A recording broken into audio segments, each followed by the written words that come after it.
I hope you're all well. Today we are going to be doing a second round of Becca's Bookoplathon and I'm really excited. So we are doing round 2 of this on the basis that I have pretty much completed round 1. At the point of doing this, I am about to finish my 4th and 5th book of round 1, in which I had 7 books. So the only books that I still have left to read are Learn My Lesson and also Kingdom of Flesh and Fire. So those are the only 2 books I've got left to read. But I wanted to do a second round and get another load of rolls in, because why the heck not? So again, we are starting off with 6 rolls. Doubles will count to go on to more rolls.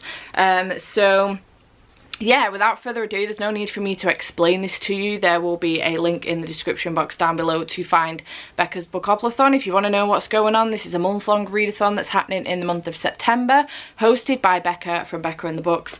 And yeah, I am doing my second lot of rolls for this rather than rolling as I go. I was going to do that for the rest of the readathon, but I panic when I am faced with the whole of this lot. I need to have some direction, and I know this gives me a little bit, but it is very vague, so it helps me to kind of focus and think my way through. And if I don't know what my next book is that I'm picking up in advance, I freak out and will spend the rest of the month reading one book. So this way makes way more sense. So without further ado, let's get into it. Roll number 1. So last time we ended on Hyped, and the first roll is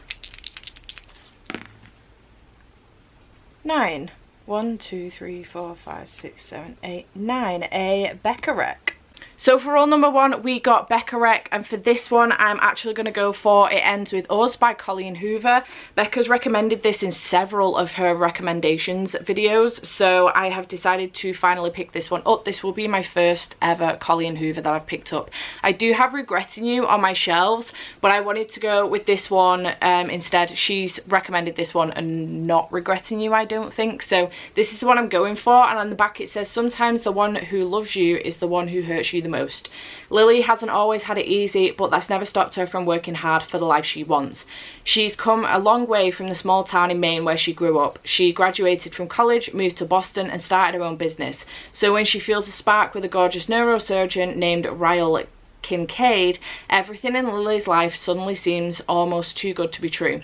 Ryle is assertive, stubborn and maybe even a little arrogant. He's also sensitive, brilliant and has a total soft spot for Lily, but Ryle's complete aversion to relationships is disturbing. As questions about her new relationship overwhelms her, so do thoughts of Atlas Corrigan, her first love, and a link to the past she left behind. He was her kindred spirit, her protector. When Atlas suddenly reappears, everything Lily has built with Ryle is threatened. With this bold and deeply personal new novel, Colleen Hoover delivers a heart-wrenching story that breaks exciting new ground for her as a writer. It Ends With Us is an unforgettable tale of love that comes at an ultimate price. Sounds very good, and I have heard Becca recommending this one many times, so really looking forward to getting into this one. Roll number 2 is 4. 1, 2, 3, 4. A spooky book.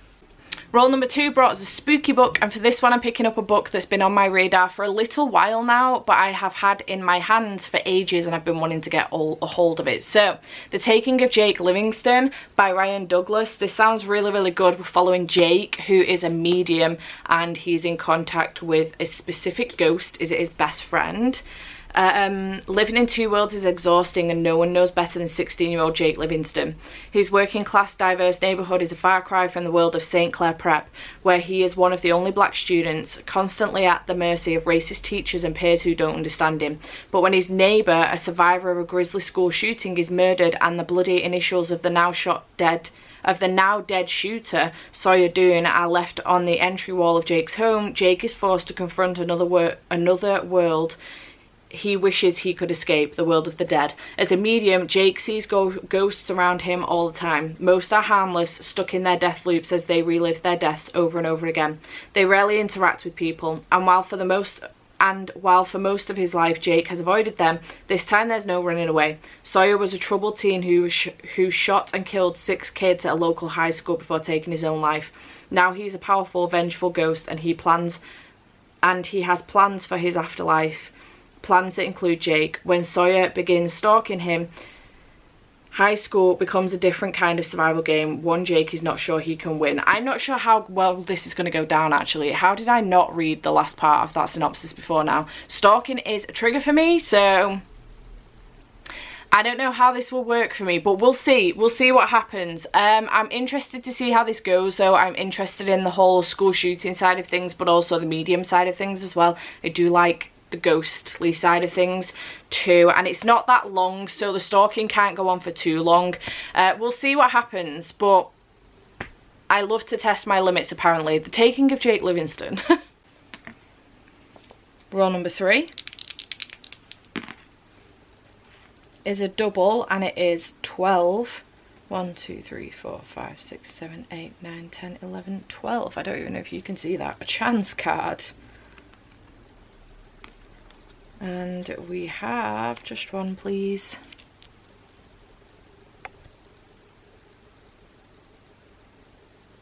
Murderbot. Nice. Then we got a chance card, and on said chance card we got Murderbot. So for this one I'm picking up the next in the series, which is the second one, Artificial Condition by Martha Wells. This is a series following a Murderbot who has been helping some doctors out with their mission, and in the last one something happened at the very end and I'm very intrigued to continue. These are novellas, so I'm very happy to pick this one up. And get through this one, continue on with the series, because I'm really enjoying it. It's very, very good, so I'm very excited to pick this one up. Okay, roll number 4 is 5. 1, 2, 3, 4, 5. Lowest rated. Then we have the lowest rated, so we need to screen record and get our butts onto Goodreads, onto my books, and want to read. I'm hoping that this is up to date. We'll see. And I'm already on average rating and on the lowest, so we're gonna go for something that's over 10,000 reviews, because 10,000 ratings, because I feel like the lower ones don't really count. They've got not as many ratings, and I feel like 10,000 is a good spot.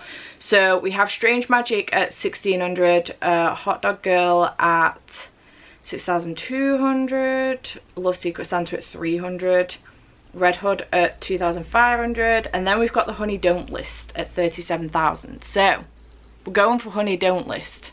So we're going to be picking up the Honey Don't List by Christina Lauren. I'm surprised at this having such a low rating. I really love Christina Lauren's writing. This one is about 2 assistants trying to keep their boss's marriage on the rails who start to feel sparks of their own. Okay, so it sounds like we have a married couple who have assistants each, and their assistants are trying to keep their marriage on the rails while they fall in love. This sounds really, really interesting. I'm surprised it's got such a low rating. We'll see what happens in this one, but it's not that long either, which is nice to know. So yeah, 303 pages, not that long at all. So yeah, looking forward to picking this one up. Roll number 5 is 8. 1, 2, 3, 4, 5, 6, 7, 8 monsters. Then we have Monsters. So as previously mentioned in my last TBR, I did have a couple of books that didn't manage to make it onto the Bookoplathon Tbr, but I was hoping I might be able to fit them into this one, and one of those books was Lockwood & Co. The Screaming Staircase by Jonathan Stroud. This is the middle grade monthly book pick for the month of September, and I'm really looking forward to picking this one up. It's definitely got monsters in it. The dead are back to haunt the living. Evil spirits crowd the streets after dark. Are you in danger of being ghost touched? With ghostly criminal cases on the rise, psychic investigations agents are in demand as never before. The smallest, most ramshackled, but arguably the best of these agencies is Lockwood & Co. Meet the dashing scatty Anthony Lockwood and his loyal, book-loving deputy George Cubbins, and their newest agent, brave Lucy Carlyle. Together they must use their talents to keep you and themselves alive. It sounds really, really good, so I'm very excited about this one. Roll number 6 is 7. 1, 2, 3, 4, 5, 6, 7. History. Then we landed on History, which normally I might pull my face at. I'm not a huge historical fiction fan. However, one of the other books that I didn't manage to get on my TBR last time that I really want to read this month is The Strange Case of the Alchemist's Daughter by Theodora Goss, and I believe that this is historical in some sense, hopefully. So yeah, I'm going to be picking this one up. This is following kids of people who are famous in the past for dealing with monsters. So we're following Mary Jackal, who is obviously from Jekyll and Hyde, his daughter. Alone and penniless following her parents' death, quickly finds herself drawn into the secrets of her father's mysterious past. A clue leads her to believe that Edward Hyde, her father's former friend and murderer, may be nearby, and there is still a reward for information resulting in his capture. A reward that would solve all of her immediate financial woes. But her hunt brings her not to Edward Hyde, but to Diana, his daughter, a near feral child left to be raised by nuns. With the assistance of Sherlock Holmes and Dr. Watson, Mary continues her search for the elusive Hyde, and soon gathers around her more women, all of whom have been created through terrifying experimentation. Beatrice Rappaccini, Catherine Monroe, and Justin Frankenstein. When their investigations lead them to the discovery of a secret society of immoral and power-crazed scientists, the horrors of their past soon arrive on their doorstep as well. And now it is up to the 5 women to stop the malicious machinations of the Société des Alchemists. Quite simply, it's time for the monsters to triumph over the monstrous struggles. So yeah, this one will count for history, and I'm really looking forward to picking this one up. And what should be the final roll, number 7, is 5. 1, 2, 3, 4, 5. A cute cover. And then the 7th and final prompt was for a cute cover, or a cute book in general, and we're going for a cute cover. Now, this is obviously personal opinion. I am going for Land on Me by Matthew R. Core. I don't physically own this, I'm reading it on Kindle, but to me this cover is really, really cute. I love the whole, you know, holding pinky fingers. I love that. I think it's adorable, so I love this cover. I think it's really, really cute. So I'm excited to read this one. Obviously it's queer. Landon Griffin has everything going for him. I've just realised that this title is Land on Me and his name is Landon. Landon Griffin has everything going for him. He's a high school senior on the brink of receiving a football scholarship. His dad is running for mayor of Madison, Texas, and his future with his girlfriend looks bright, but his simple life shatters when feelings spark for a guy he's never met. Giving the stranger the codename Mystery Boy, Landon hesitates to step out of his comfort zone to solve the mystery. Living in a conservative town, he struggles to hide his new obsession while trying to figure out where he fits within the spectrum of sexuality. Can he dodge the constant questions from his friends and find answers before the escalating anxiety becomes too much to handle? I'm really looking forward to this one. I am reading this one for a blog tour with Pride Book Tours, so that's why I wanted to get this one on, and I will be reviewing it towards the end of the month, so I am looking forward to that one. So that is my TBR. It doesn't look too bad. Obviously the only one I'm now a little bit concerned with is The Taking of Jake Livingston, but we'll see what happens with that. But yeah, it doesn't look too bad. And then Land on Me, which is about 326 pages, so I'm not too concerned by this at all. I'm glad I've managed to get some romance on here. There's a little bit of sci-fi, some horror, some middle grade, so there's a nice mix going on here, so I'm really looking forward to it.